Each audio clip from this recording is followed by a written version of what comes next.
Sebelum ke intinya, kakak mau ngingetin lagi kalau GP Media lagi ada tryout. Mulai dari 15.000 kalian bisa ikutin 3 kali tryout, dapat prediksi kelolosan dan juga cara-cara gampang buat ngerjain soalnya. Jadi tunggu apa lagi? Yuk daftar sekarang. Halo semuanya, kali ini kita akan bahas prediksi soal UTBK untuk subtes geografi. Nah, soal ini kakak ambil dari prediksi UTBK 2022 ya, seperti materi-materi yang udah di-spill sama teman-teman yang sudah mengerjakan UTBK sebelumnya. Oke, langsung aja kita bahas di soal pertama. Ini ada tentang mitigasi bencana ya. Kalau kita baca nih, usaha mengatasi banjir yang semakin meluas dan mengkhawatirkan akhir-akhir ini di kota-kota besar seperti Jakarta, Manado, dan beberapa kota lain di Indonesia secara ekologis, yang paling tepat adalah titik-titik-titik. Oke, untuk mitigasi bencana kita harus tahu dulu nih bencananya apa ya. Kalau di sini bencananya berarti banjir. Nah, kalau banjir ini kaitannya sama apa sih biasanya? Sama volume air yang meluap ya. Oke, volume air yang meluap. Nah, terus kalau banjir ini kan biasanya air itu mengalir dari tempat yang tinggi ke tempat yang rendah. Jadi kalau banjir ini erat banget kaitannya sama hulu dan hilir, teman-teman. Nah, kalau kita gambarin, nah kayak begini ya, ini hulu, ini hilir. Contoh kota yang menjadi hulu dan hilir itu ya, kalau hulunya itu adalah Bogor, nah hilirnya itu Jakarta nih. Makanya sering banyak yang bilang kalau banjir dari Jakarta itu kiriman dari Bogor, gitu ya. Nah, coba kita lihat di sini. Kalau banjir terjadi di Jakarta, artinya yang harus diperbaiki supaya banjir nggak terjadi lagi berarti dari hulu, karena airnya mengalir dari sini. Otomatis mitigasi bencananya kita pasti fokusinya ke hulu. Jadi kalau di sini dari A, B, C, D, E yang ada tentang hulunya pasti yang D, benar. Gitu ya. Nah kalau kita lihat nih D, pengendalian alih fungsi lahan bagian hulu. Maksudnya gimana? Maksudnya ini di hulu ini kan dia punya lahan ya. Nah lahan yang ada di bagian hulu tidak boleh kita pakai untuk keperluan selain resapan air. Karena dia ada di bagian atas, otomatis harusnya lebih banyak daerah resapan air, daerah hijau gitu ya, yang nggak padat penduduk gitu. Sehingga nanti kalau misalkan ada hujan, dia bisa langsung menyerap ke dalam daerah resapan airnya. Jadi air itu nggak akan mengalir ke hilir, kayak gitu ya. Makanya daerah resapan airnya harus banyak di hulu gitu. Jadi alih fungsi lahan itu maksudnya lahan yang ada di sana harus difungsikan untuk resapan air, nggak boleh untuk pemukiman atau lain sebagainya gitu ya. Nah kalau yang A, B, C, E sebenarnya bisa dilakuin juga ya buat mengatasi banjir, cuman ini terlalu konvensional. Konvensional itu berarti caranya terlalu kuno atau tradisional ya, dan itu kurang efektif aja gitu buat sekarang kita lakuinnya. Kayak misalnya normalisasi sungai itu kan berarti menggunakan sungai sebagaimana fungsinya. Jadi kalau misalkan di sungai kita nggak boleh tuh kayak mendirikan bangunan atau rumah di pinggir sungai, nggak boleh buang sampah ke sungai kayak gitu ya. Tapi ini sulit untuk kita kurangin. Kenapa? Karena kalau kita lihat ini kan kota-kotanya kota-kota besar ya. Ini pasti penduduknya banyak. Kalau penduduknya banyak tuh agak susah ngaturnya ya. Nah, kenapa ini susah? Karena kalau di kota-kota besar di sini kan ya penduduknya itu banyak. Kalau penduduknya banyak, agak susah diaturnya gitu. Makanya daripada mengatur penduduknya, mending kita mengatur daerahnya aja. Nah, ini daerah resapan airnya harus diperbanyak gitu. Drainase juga udah banyak ya. Drainase itu kayak saluran air, gorong-gorong air gitu ya, atau gampangnya selokan lah gitu ya, jalur airnya. Nah itu udah banyak juga, cuman kan kita sering buang sampah ke situ, akhirnya terhambat, jadi kurang efektif. Pengendalian pintu air saat banjir ini udah keburu ada banjirnya, jadi bukan untuk mengatasi kalau ini ya. Dan sudetan sungai ini juga udah dilakuin sebenarnya. Sudetan sungai itu kita meluruskan aliran sungai dari yang awalnya itu berbelok-belok gitu. Nah, itu juga udah dilakuin, tapi ya memang kurang efektif juga. Jadi yang paling bisa kita lakuin adalah yang D ini. Kita ke soal berikutnya, ini ada soal mengapa penambangan material gambut di daerah rawa untuk bahan bakar sangat tidak dianjurkan.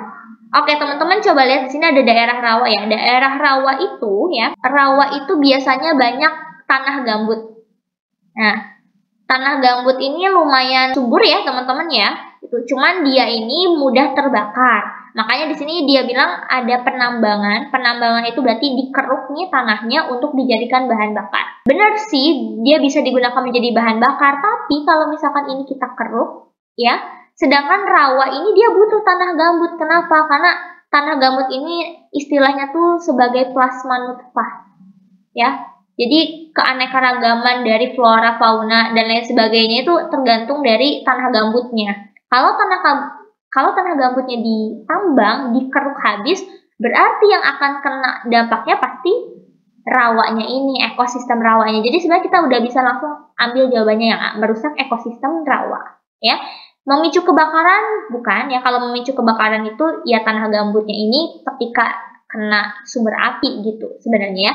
Nggak ada hubungan dengan hidrologi juga, kemudian juga bukan kerusakan hutan dan bukan pencemaran udara. Jadi yang paling terkena dampak langsung dari penambangan gambut adalah ekosistem rawa itu sendiri. Itu ya. Next, kita ke nomor 3. Berikut merupakan beberapa faktor pendukung agar terumbu karang di Indonesia ini bisa berkembang biak, kecuali berarti mana faktor yang justru menghambat ya terumbu karang untuk berkembang biak di Indonesia. Oke, nah teman-teman kita harus tahu dulu kalau terumbu karang ini dia sangat spesifik adanya di daerah tropis ya, makanya ini terumbu karang adanya di Indonesia. Berarti kenapa dia bisa tumbuh di daerah tropis? Kalau kita ngomongin tentang suhu, tentang tekanan udara dan lain sebagainya, berarti dia akan mendekati karakteristik dari iklim tropis itu sendiri gitu ya. Nah kalau iklim tropis kan berarti kayak curah hujannya, kemudian kayak gelombang lautnya nih biasanya lumayan tinggi gitu ya. Nah, kalau kita lihat di sini faktor-faktor apa aja sih sebenarnya yang mendukung terumbu karang buat berkembang biak? Nah, yang pertama kita tulis dulu sini kali ya, faktor berkembang biakan terumbu karang ya. Nah, yang pertama itu dilihat dari kedalaman permukaan air lautnya. Nah, ini kan ada nih ya, yang D nih ya, kedalaman sekitar 10 meter dari permukaan air laut. Betul, jadi kedalamannya itu kurang lebih ya, kedalamannya kurang lebih 10 meter dari permukaan air laut. Itu ya. Terus yang kedua, selain kedalaman itu ngomongin tentang suhu atau temperatur. Nah, temperaturnya ini berapa? Temperatur normalnya itu biasanya dari 25 derajat Celcius sampai 29 derajat Celcius. Ya. Ini termasuknya lumayan tinggi ya. Jadi kalau misalkan kita lihat di sini nih yang D ini kan faktor pendukung, yang A juga pendukung ya, karena temperaturnya tinggi gitu ya. Terus yang ketiga, selain temperatur dia juga ada kadar garamnya. Nah, kadar garamnya kayak gimana nih kalau misalkan di iklim tropis cenderung kadar garamnya juga normal ya, sekitar 30 sampai 35 ppm. Ini normal kalau segini ya. Jadi ini kita yang B benar. Oke, kemudian yang terakhir tidak ada sedimentasi. Tidak ada sedimentasi. Nah, apa itu sedimentasi? Sedimentasi itu gampangnya pengendapan ya. Kalau misalnya teman-teman suka lihat di sungai nih ya, sungainya tuh dulunya dia lumayan dalam, terus sekarang tiba-tiba udah dangkal. Nah, itu berarti ada pengendapan di dalamnya, pengendapan dari tanah-tanah, terus kayak bekas-bekas makhluk hidup yang akhirnya dia mengendap sampai ke batas bawahnya si sungai. Nah itu ya, itu nggak boleh. Kalau misalkan ada sedimentasi terumbu karangnya dia tidak bisa berkembang biak. Makanya kalau misalkan dilihat dari laut-laut Indonesia atau laut-laut luar yang terumbu karangnya cantik-cantik itu kan biasanya jauh banget dari yang namanya sampah sedimentasi kayak gitu-gitu ya.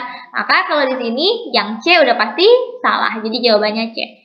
Kalau yang E sebetulnya arus lautnya kecil, betul ya. Arus lautnya ini bukan yang sangat tinggi banget kayak gitu. Biasa kalau yang tinggi-tinggi tuh untuk laut-laut yang sifatnya lebih ekstrim untuk musimnya atau iklimnya. Gitu. Kalau kita arus lautnya biasanya kecil gitu ya. Oke, next kita ke nomor 4 nih. Masalah yang muncul dari persebaran penduduk Indonesia yang tidak merata dan terkonsentrasinya di Pulau Jawa ini kenapa nih masalahnya yang bisa muncul ya? Oke, jadi kalau di Indonesia kan yang terkenal dengan penduduk paling padat itu adanya di Pulau Jawa ya. Nah, masalah yang muncul dari Pulau Jawa tersebut yang sangat padat tuh kira-kira apa sih? Ini kan sebenarnya hubungannya sama kependudukan ya teman-teman ya nih, penduduk.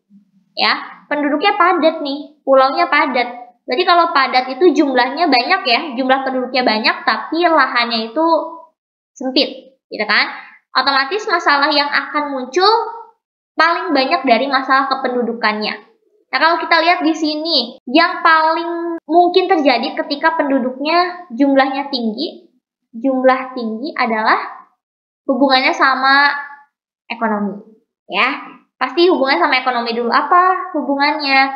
Kalau misalkan orangnya banyak, berarti kebutuhan untuk mencari nafkah juga tinggi. Ya, artinya orang yang mencari kerja, nah itu juga bakal tinggi. Jadi ini nanti bakal hubungannya sama pengangguran. Kenapa seperti itu? Karena kalau misalkan penduduknya terlalu banyak, berarti kan lowongan pekerjaannya juga terbatas ya. Banyak orang yang akhirnya nggak bisa dapat pekerjaan. Jadi antara dia menganggur ya, atau ya dia hidup dalam kemiskinan seterusnya gitu. Berarti kalau kita lihat di sini ya C nih, ada nih pengangguran, kemiskinan, yang dan kepadatan penduduknya pasti tinggi. Jadi jawabannya langsung aja yang C.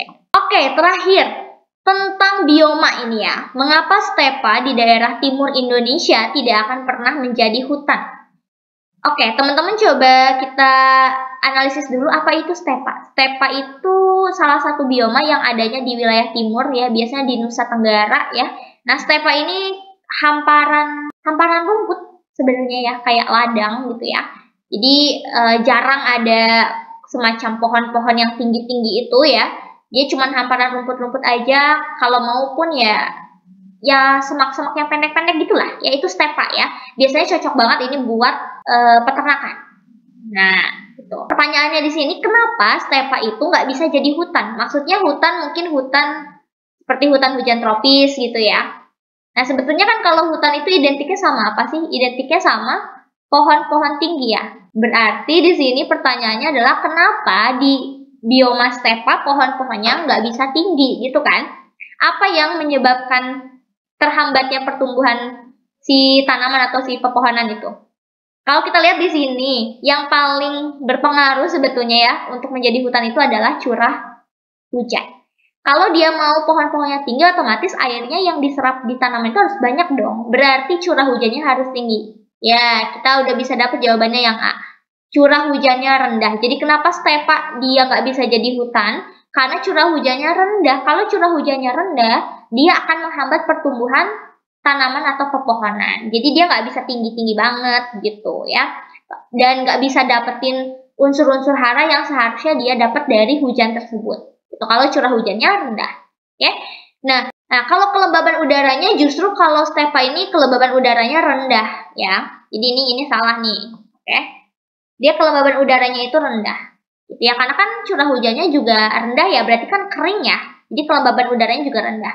Terus presipitasi itu adalah hujan. Ya, ini hujan, ya. Evaporasi itu penguapan. Kita lihat di sini bahasanya presipitasi hujan lebih cepat daripada penguapan prosesnya. Kalau hujan lebih cepat daripada penguapan berarti hujannya lebih sering terjadi dong. Ya kalau kayak itu, kalau kayak gitu berarti curah hujannya tinggi. Nah, yang C salah juga ya. Harusnya evaporasi prosesnya lebih cepat daripada hujan. Jadi dia kering, ya sering menguap tapi airnya nggak ada. Ya kering banget kan. Itu yang menyebabkan dia tidak pernah bisa menjadi hutan. Ya. Porositasnya justru rendah harusnya ya. Stepa itu porositasnya rendah. Porositas itu kemampuan dia untuk menyerap air dan mengalirkan air gitu ya. Kalau porositas tinggi itu justru bagus ya. Nah, ini salah ya, harusnya rendah. Kemudian suhunya juga ini nggak ada kaitannya sama suhu sebenarnya kalau untuk di tanaman ya, lebih ke air. Oke. Nah, jadi itu dia teman-teman ya untuk pembahasan untuk prediksi soal geografi di UTBK 2022. Semoga membantu and see you.